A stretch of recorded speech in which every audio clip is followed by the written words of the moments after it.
não importa que tipo de mãe que seja, ela é abençoada por Deus. Porque Deus confia a ela, não o filho dela, mas Deus confia à mãe o seu filho, o filho de Deus. Como que a doutrina espírita explica essa maternidade e celebra esse dia tão importante? A doutrina explica que através das reencarnações, os papéis vão se modificando. Hoje somos mães, amanhã seremos filhos, futuramente seremos pais. Nós sabemos que o espírito não tem sexo. Na encarnação, ele vem de acordo com a necessidade de reajuste, o seu compromisso de trabalho. Ora como homem, ora como mulher, porque o espírito em si não tem sexo. Então, quando nós celebramos as mães como emissárias de Deus, que através da maternidade abrem as portas da reencarnação, nós celebramos a todos os filhos de Deus, que têm a oportunidade de receber outros filhos de Deus.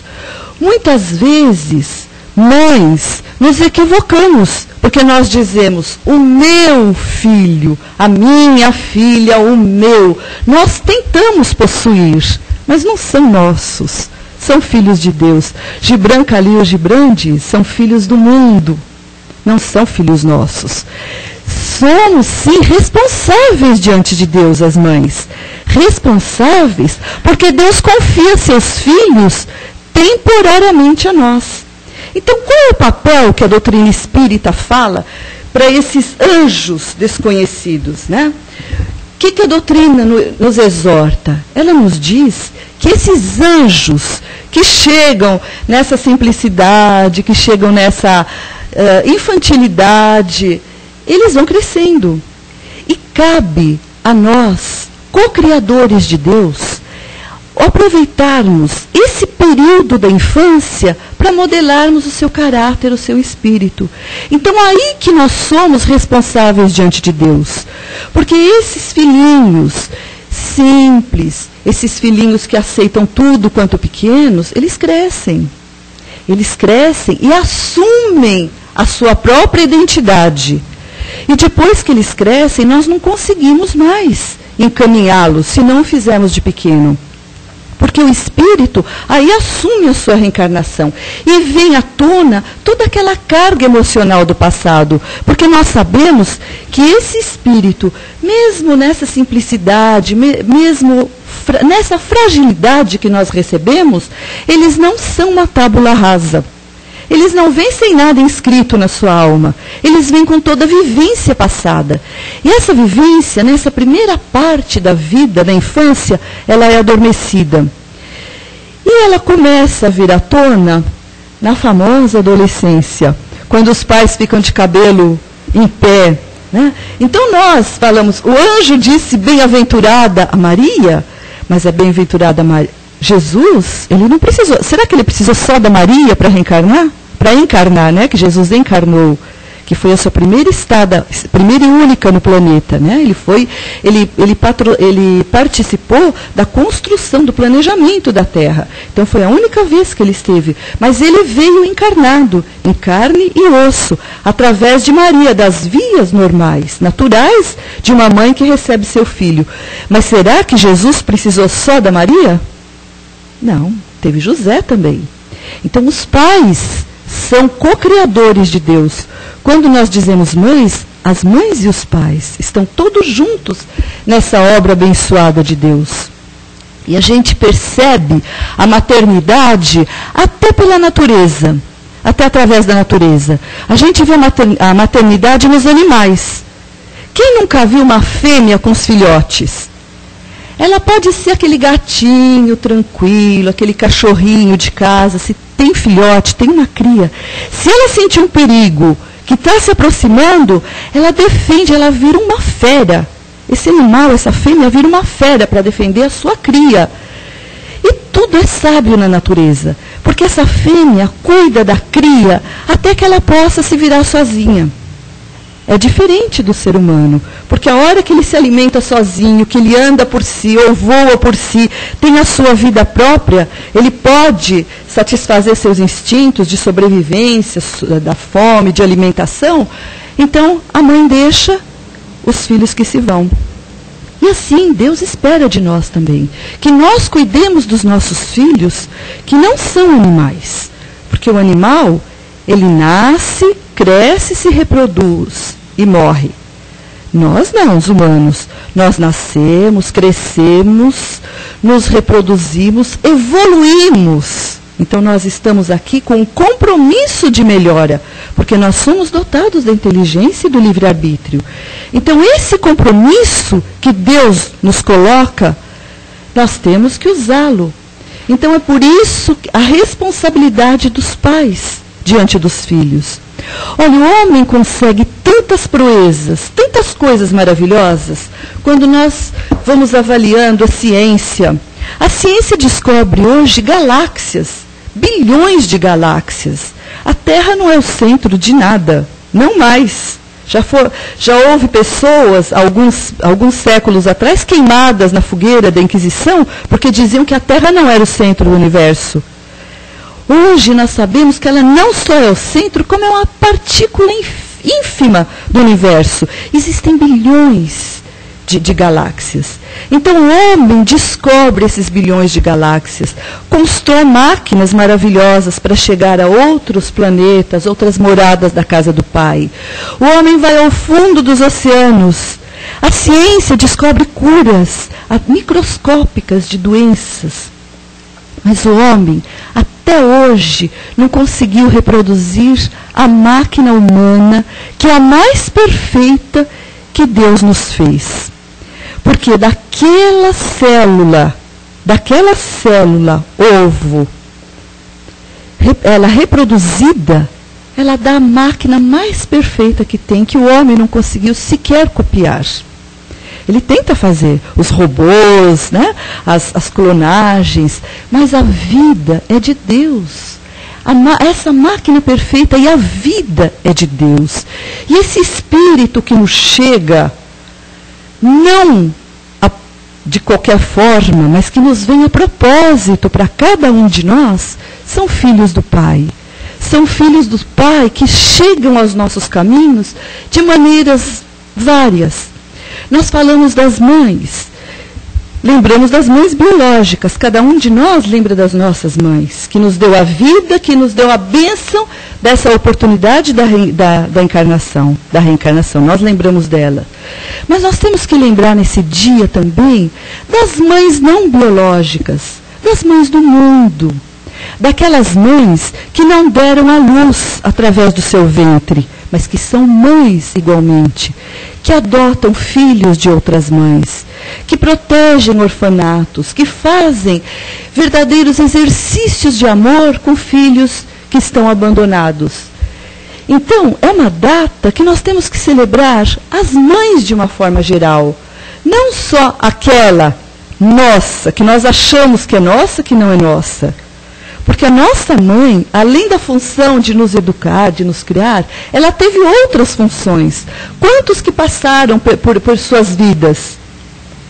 E quantos passarão ainda pelas nossas vidas também? Então, são papéis maternos. Nós lembramos, nesse momento, né, que celebramos esse dia tão especial, quando nós falamos de mãe, nós lembramos a mãe que é o nosso modelo, que é a Nossa Senhora, que é mãe de Jesus.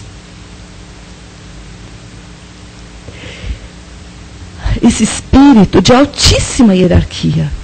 E essa mãe que cuidou de filhos que não foram somente seus. Porque Jesus, quando estava se despedindo dos homens, e Nossa Senhora chorava diante da cruz, ele dizia: mãe, eis aqui o seu filho, apresentando João para Nossa Senhora. E filho, eis aqui a sua mãe. Então, olha o exemplo que ele nos deu. Maternidade é afeto. É afeto. Aqueles que eu trato com carinho, eu sou mãe espiritual.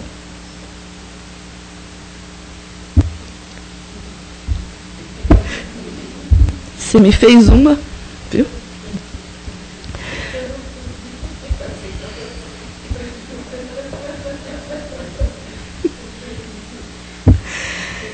Então essa responsabilidade que Deus nos dá é a confiança que Ele tem em cada um de nós. É a confiança.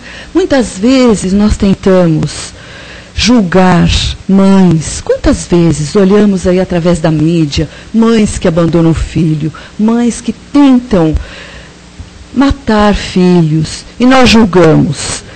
Como é que pode? É um monstro. Olha, a doutrina nos explica claramente. Nós não sabemos o que se passa na alma de cada um. As mães não recebem somente os amores do passado. As mães recebem as dores do passado, aqueles desafetos, aqueles que não foram amores e que estão vindo para se tornar amores. Então, todos esses as mães recebem. E reafirmam esse compromisso de amor diante de Deus, que é um compromisso de amor, de confiança, de responsabilidade. E nós temos um tempo, um período, não só na encarnação, um período longo para fazer esse amor, para refazer esse amor. Depende de cada um de nós como quer usar esse tempo. Se nós não usamos agora, nós prorrogamos. Nós vamos usá-lo no futuro próximo.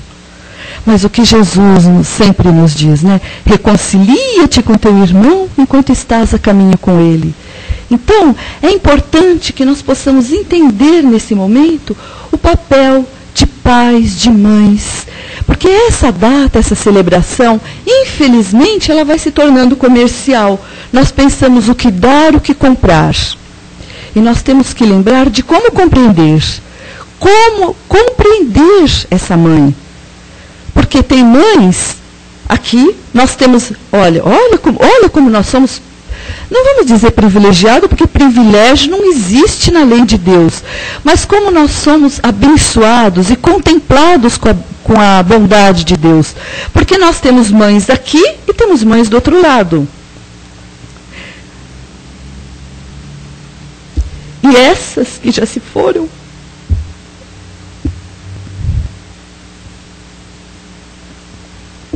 continuam nos amando.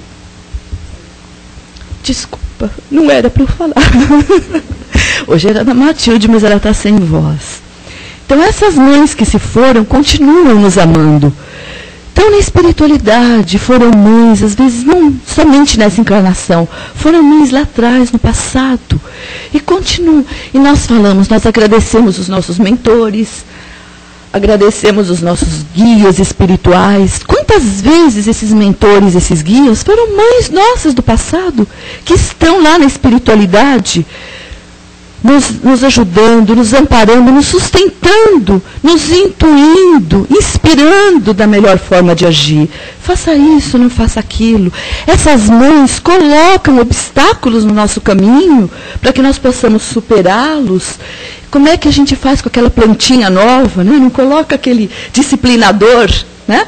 Para que ela cresça retinha. Então essas mães abençoadas, através da bondade de Deus, colocam na nossa vida, na nossa jornada, os disciplinadores, para que nós não possamos desviar do caminho. Então a bondade de Deus é muito grande. Ela é grande demais. E essa confiança, esse encargo que Deus nos passa da educação, ela não necessita de violência. Ela necessita educação. Nós bem sabemos hoje, através da psicologia moderna, até da psicologia transpessoal, nós entendemos que a educação não é violência. Eu não educo com tapa, com xingamento, com castigo, de forma alguma. Eu educo através do exemplo. Tem até uma história muito interessante que conta de uma família que os pais foram obrigados a receber os avós, porque eles já estavam com uma certa idade e não tinham mais condição de viver sozinhos. Mas, a princípio, eles se sentavam todos juntos para fazer a refeição. Mas, com a idade, eles estavam trêmulos e não conseguiam mais, dessa forma, comer na mesa, sem derramar o alimento. E o que eles fizeram? Providenciaram uma tigela mais larga para que eles pudessem não mais usar a colher e levar o alimento diretamente à boca. Mas, ao mesmo tempo, eles tiraram os idosos da mesa, para que não fizesse sujeira ali no meio dos outros, né? E assim foi feito. Foram colocados separadamente para comer na cozinha, não mais na sala com a família, com os pais e com os filhos, porque havia aquele constrangimento de cair a comida e a sujeira. E um belo dia, e isso foi acontecendo dia após dia, que esse pai chega em casa e vê o filhinho com um pedaço de madeira, cavocando essa madeira no meio. E aí ele pergunta: nossa, filho, mas o que você está fazendo? Ele fala: ah, pai, eu estou construindo uma gamelinha. Ele fala: por que, meu filho? Mas gamela é para animal. Não, pai, essa aqui é para você. Para quando você ficar velho, você vai comer aqui também. Quando você passar a derrubar a comida na mesa, é aqui que você vai comer. Então, o exemplo vale mais que 1000 palavras. E que uma infinidade de castigos que não vale nada. Não adianta castigar, falar. É o exemplo de amor. O amor que transcende as palavras. Transcende tudo isso, que se sente. O animal percebe quando você ama. Imagina o ser humano, a criança, aquele que você educa, aquele que está do seu lado, né? Que Deus te empresta para passar aquele tempo com você. Porque somos pais temporários. Deus não dá um título efetivo, a gente não compra. Como se comprava antes o título e recebia o diploma, né, o título de nobreza. Não, Deus dá, é um título temporário. Porque nós somos responsáveis diante de Deus por nossos filhos até uma determinada época. É nesse período que nós temos que semear as coisas boas, colocar Deus na vida dos filhos. Isso que Deus espera das mães. Porque passando essa época, perdemos a oportunidade. Depois que eles crescem, não que não tenhamos mais. Sim, nós vamos ter, mas torna-se muito mais difícil. É aquela plantinha que não foi disciplinada. Depois, muitas vezes eu vou tentar disciplinar e eu quebro o galho. Né? É assim que funciona. Então, reconhecendo esses filhos, essas mães, nós vamos vendo a bondade, a obra de Deus, a obra sem limites de amor do Criador. A sociedade que aí está, que nós tanto falamos, hoje muitas coisas nos causam tristeza, constrangimento, mas a sociedade que aí está, ela é formada aonde? Ela não é formada fora, socialmente. Ela é formada dentro do lar. Através dos exemplos, através dos pais, através do amor. Então, aquele que recebe amor, tende a retribuir amor futuramente. A praticar esse amor, a reproduzir o amor que recebeu. Diferente daquele que foi educado com tapa, com beliscão, com castigo, com xingamento. Então ele reproduz tudo aquilo que ele tem, que passa a ser uma coisa normal. E é essa sociedade que nós estamos construindo hoje, para o futuro. É essa terra que está passando pela transformação. É uma transformação boa para um planeta de renovação. E essa renovação, ela requer espíritos amados, espíritos felizes, amados e amantes, que são amados e que estão dispostos a amar. Porque é aquela corrente amorosa que vai se reproduzindo. Então isso que Jesus falou. Jesus não resumiu a sua lei no amor? A sua lei no amor. Ele disse: todo aquele que ama o Pai e que faz ao irmão o que gostaria que ele fosse feito, esse é filho de Deus, esse é o verdadeiro filho de Deus. Então Jesus é um filho de Deus. E a nossa mãe Maria Santíssima, como a nossa mãe espiritual, aquela que junto com Jesus está à frente dessa nave, que é o planeta Terra, né? Apesar de ser esse pontinho insignificante no espaço, a nossa mãe Maria Santíssima, ela está a postos. E ela fala de amor A gente não vê atitude de recriminação. Ela entregou seu filho. Jesus, quando nos deixou na cruz, ele tinha 33 anos. E Maria, quando recebeu como bem-aventurada, como uma mulher bem-aventurada, como todas as mães, ela já sabia da missão de Jesus. Porque as mães, quando recebem seus filhos, na espiritualidade, há um encontro, há um compromisso marcado entre pais, entre filhos, entre a família, para definir os planos de ação. Como que se define os planos de uma encarnação? Todos juntos. As mães, os pais, com seu amor, recebendo aqueles filhos, que podem ser amores do passado, ou eles vêm para se tornar amores no presente. Sempre assim. Para o amor. Vem sempre para o amor. Então é esse compromisso, essa responsabilidade que nós aceitamos e temos que cumprir. Como se faz um plano? Eu planejo tudo.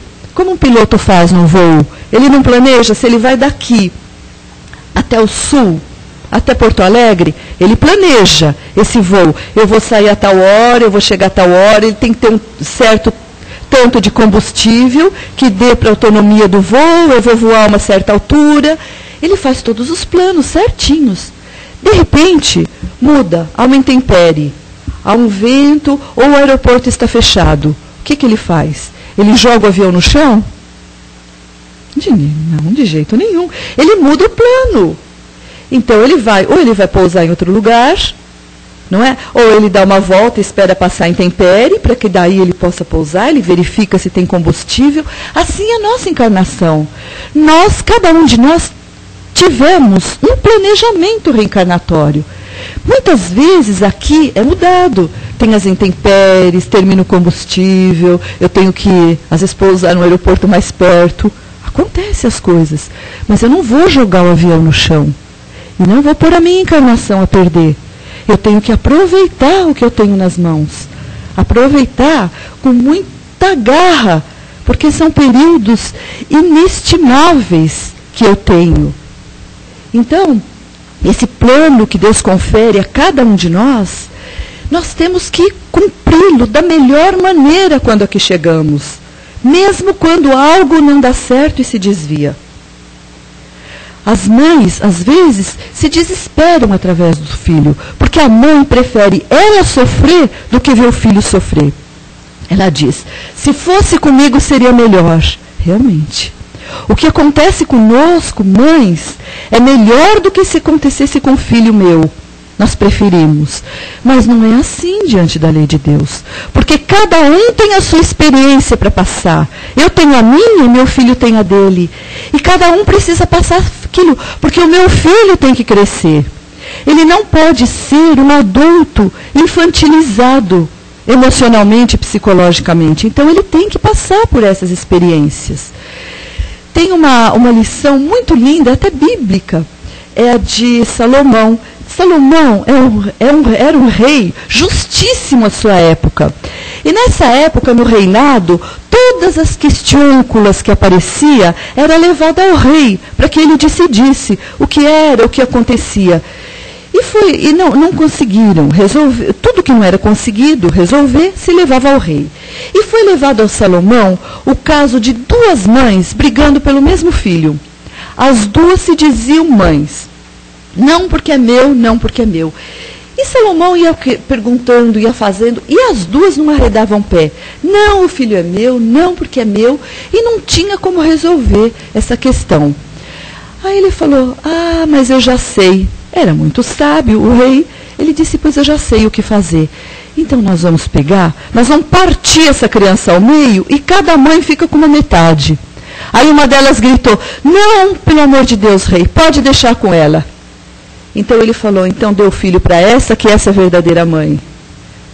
Que não queria o mal do seu filho. Assim ele resolveu a questão. E é assim que Deus resolve a nossa questão. Nenhuma mãe quer o mal do seu filho. Existem mães, diante da lei de Deus, equivocadas. Porque nós sabemos que cada um dá o que tem. Não posso dar aquilo que eu não tenho. Existem aquelas que se equivocam. mas são mães igualmente. Têm o mérito de ter dado a vida, de ter recebido aquele espírito para a reencarnação. Deu o que pôde dar, aquilo que estava a seu alcance. Se não fez mais, porque não pôde. Mas lá na frente, as coisas tendem a melhorar e a mudar. E terminando, tem uma oração na festa das mães. Como o texto é de Emmanuel, essa oração é que Emmanuel nos brinda na tarde de hoje a todas as mães e pais, né? Que todos são partícipes na lei de Deus, e chama-se Oração na Festa das Mães. Então, o Emmanuel diz assim: Senhor Jesus, junto dos irmãos que reverenciam as mães que os amam, para as quais te rogamos os louros que mereceram, embora atentos à lei de causa e efeito, que a doutrina espírita nos recomenda considerar, vimos pedir, abençoes também as mães, para quem a maternidade se erigiu em purgatório de aflição. Pelas que jazem na largueza da noite, aconchegando ao peito os rebentos, para que não morram de frio. Pelas que estendem as mãos cansadas na praça pública, suplicando em nome da compaixão o sustento de seus filhos. Pelas que revolvem latas de lixo, procurando alimentos que os próprios cães se afastam com nojo para alimentar seus filhos. Senhor, olhe pelas mães que pintam o rosto, escondendo lágrimas no impulso infeliz de venderem o próprio corpo a corações desalmados, acreditando erroneamente que só assim poderão atender os filhos nas suas necessidades. Ore pelas mães, Senhor, pelas que descobriram calúnia nas bocas que amamentaram, pelas que foram desprezadas nos momentos difíceis, pelas que se converteram em sentinelas da agonia moral junto aos cátares da provação. Senhor, pedimos também pelas que a viuvez entregou a cobiça de credores inconscientes, pelas outras que enlouqueceram de dor e foram trancadas nos manicômios.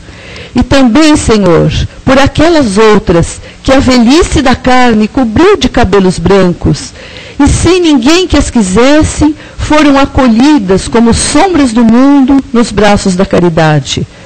São elas, Senhor, as heroínas da retaguarda, que pagam à terra os mais altos tributos de sofrimento. Jesus, tu que reconfortastes aqui na terra, tu que secaste o pranto de muitos, tu que restauraste o equilíbrio de tantas pessoas, recorda essas filhas benditas que te partilham as agonias da cruz. Compadece-te da mulher. Feliz Dia das Mães.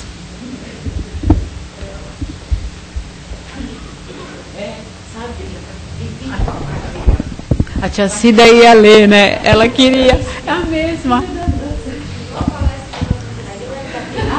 Não, ela ia fazer as vibrações. A sintonia. É. Tem uma outra também. Então você dá outra.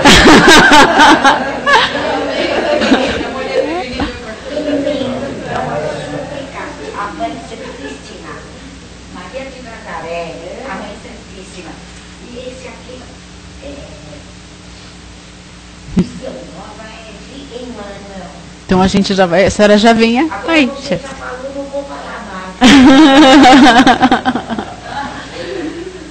Tá certo.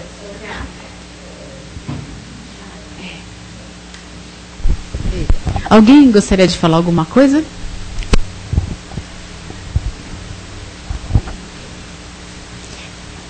Leda, nós temos muito que aprender ainda, muito.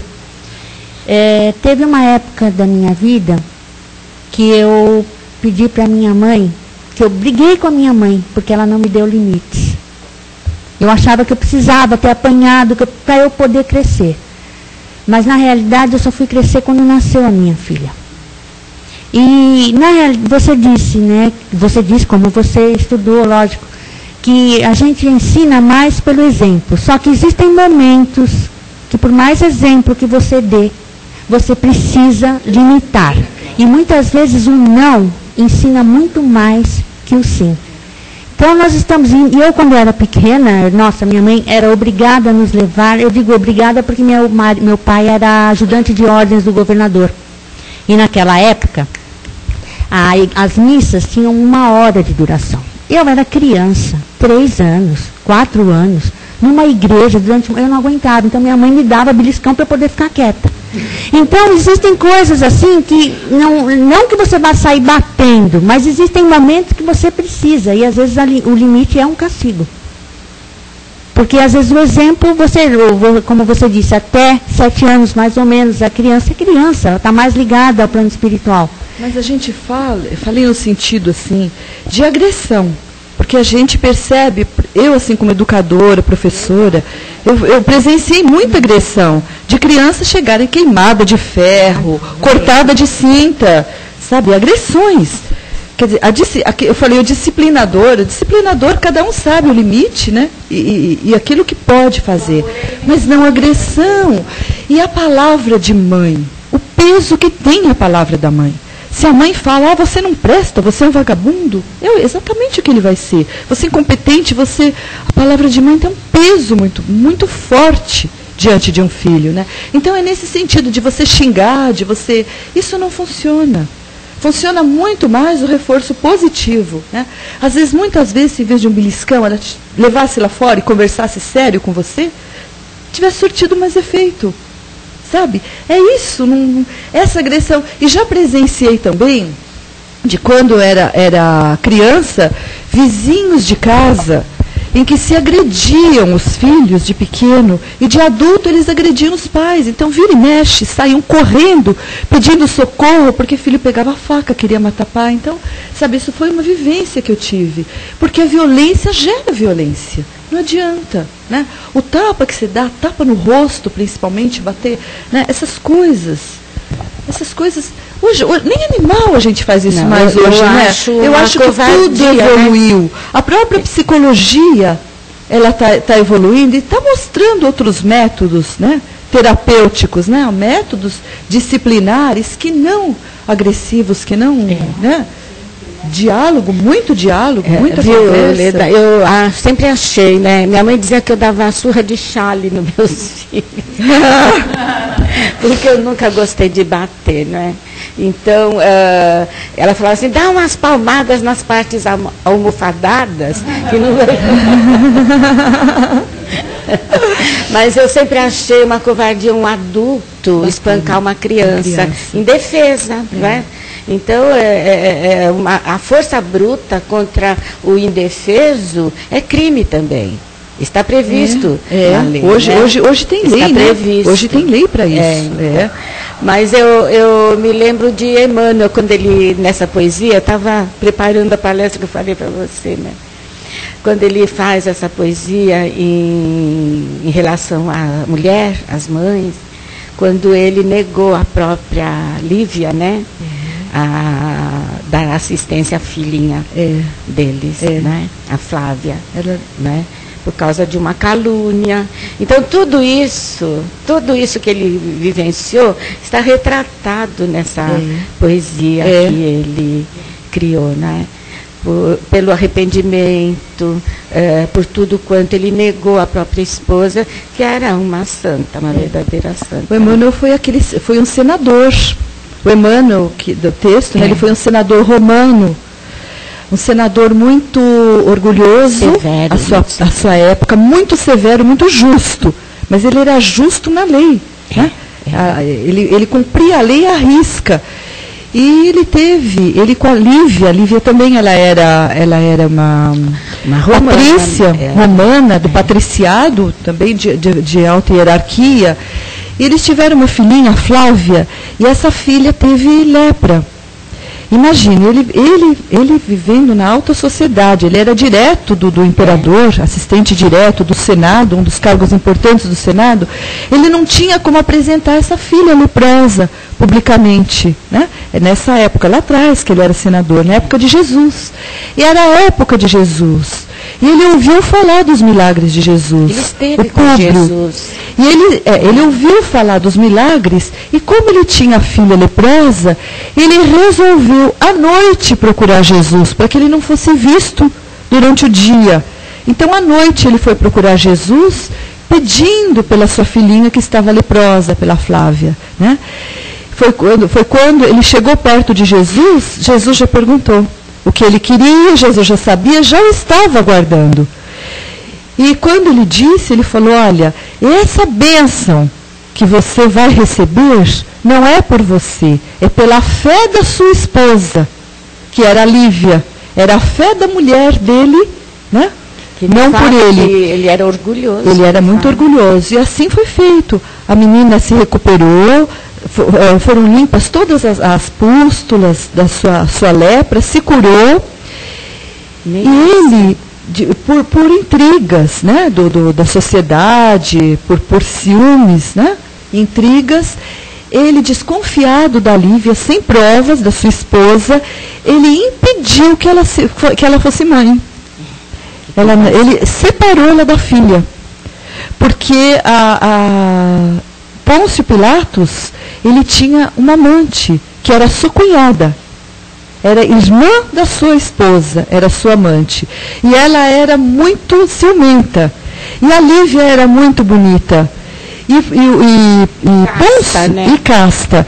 E Pôncio Pilatos se interessou pela Lívia, e isso causou muitos ciúmes na cunhada.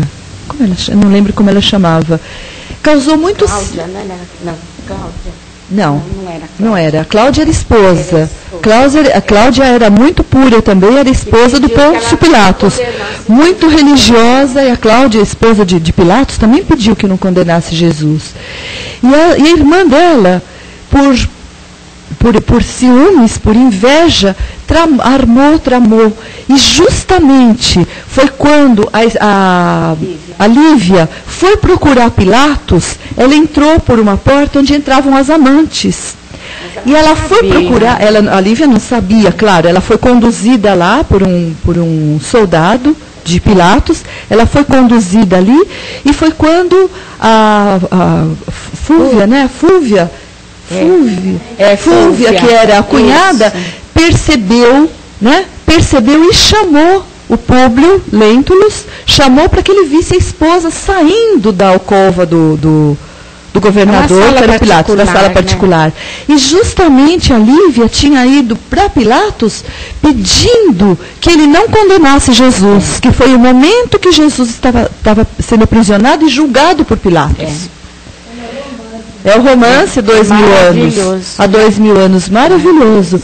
Então você vê, nessa época ele proibiu, ele tirou a filha, por suspeita, ele tirou a filha da Lívia. E condenou a Lívia a ficar num 25 anos ela empregada, ficou, né? Só com a escrava.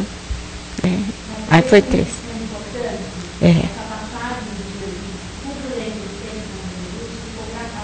Ficou, foi a semente. E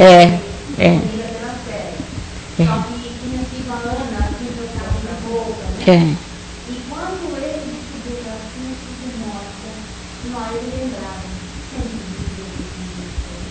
dela. E era a noite que ele foi a noite, essa noite da grande festa no circo, foi para homenagear justamente o Públio. Né? E a Lívia tinha sido presa porque ela estava nas catacumbas ouvindo as pregações das pregações de Jesus. E nesse momento ela quis trocar a roupa com a escrava Ana, que ia sempre com ela, acompanhava. Ela só ficou com a escrava durante esses 25 anos. E o Públio percebeu que a Lívia era pura e não teve culpa no processo, já era tarde. E era à noite, depois da festa, depois dele receber as homenagens, ele chegaria em casa para fazer as pazes. Quem conta para ele? Para fazer as pazes com a esposa. E no qual não foi surpresa quando ele presenciou o espetáculo no circo, que os cristãos foram entregues às feras e que a Lívia, a esposa, estava lá entre os cristãos. Né? E foi aí que começou a vir Jesus, aquela sementinha que foi plantada naquele naquele momento tanto que ele padeceu por causa dessas muito coisas, né? E por não ter aceito Jesus na época que Jesus esteve com ele. Por isso que nós falamos das pessoas equivocadas. Somos todos equivocados em algum momento da jornada. Então nós não podemos olhar o equívoco com os olhos, né, de crítica. E é bom lembrar que ele é Emmanuel, que fez esse trabalho maravilhoso através de Chico Xavier. É o mentor de Chico Xavier. Depois, futuramente. Foi tudo reparado esse mal. O Padre Manuel da Nobre, que ele reencarnou. Ele patrocina, ele é protetor dos lares aqui no Brasil. É. Graças a Deus, né? É. Quanta coisa boa, né? Ele pediu duas existências do celibato. É. Depois a senhora fala, então.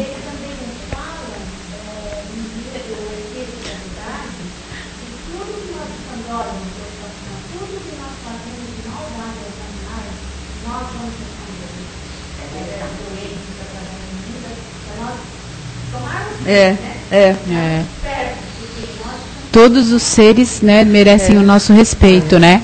Pode ser uma pedrinha, pode ser um animalzinho, qualquer coisa. Então, feliz Dia das Mães para todos. Então tá. Então olha que bom, né? Essas histórias são tão importantes porque mesmo que a gente tenha cometido algum mal, algum engano, algum equívoco, a gente vai ter sempre a oportunidade de reparar alguma falta que a gente cometeu, né? Fazendo bons atos, boas ações, bons pensamentos, né? Através do nosso comportamento. Isso vai ajudando a gente e a quem estiver pertinho da gente, né? Tia Cida, será que não vai dar tempo agora? Depois ela fala. Então vamos partir. Então vamos partir para as vibrações, né? Agora. Então nesse momento tão importante que nós podemos doar um pouquinho do nosso amor juntos, de mãos dadas com Jesus, nosso amigo maior, vamos unidos, com muita fé, muito amor que nós temos, doar esse amor para todo o planeta Terra, envolvendo esse planeta tão importante que nos deu essa oportunidade de reencarnação, com esse amor, principalmente em locais onde há guerras, onde há discussões, confusões. Vamos vibrando também por todos os lares, por todas as pessoas que estão com problemas de saúde, nos hospitais, ou nas suas casas, ou nas ruas, as pessoas abandonadas, que estão se sentindo sozinhos. Vamos abraçando essas pessoas carinhosamente, com muito amor. Vamos vibrando por todos os jovens, principalmente esses que estão em desequilíbrio, envolvidos com drogas ou algum problema. Vamos envolvendo esses jovens carinhosamente. Por todos os velhinhos, para que se sintam amparados nessa jornada. Por todas as crianças que cresçam com muito amor. Vamos vibrando intensamente por todos os governantes, aqueles principalmente que às vezes estão sem determinação no caminho do bem, que eles possam ser inspirados, que eles possam se sentir fortalecidos nos exemplos de Jesus. Vamos vibrando também por todas as famílias, e principalmente agora em homenagem às mães, aquelas mãezinhas, aquelas que deram à luz, ou aquelas mães que não puderam dar à luz, mas são mães de afeto. Vamos vibrando intensamente por todas elas, aquelas que já estão no plano espiritual, vamos agradecendo a elas por tudo de bom que elas fizeram também. E assim, vamos vibrando pelos nossos queridos parentes, amigos, vizinhos, estendendo uma luz intensa de amor para todos eles. E que quando nós voltarmos aos nossos lares, encontremos lá um ambiente de paz, um ambiente fraterno, e que nós possamos ser colaboradores para que essa paz se sustente. Por nós mesmos, para que possamos continuar firmes e fortes no caminho do bem como estamos até agora. E assim vamos encerrando essa parte, dando graças a Deus. Que assim seja.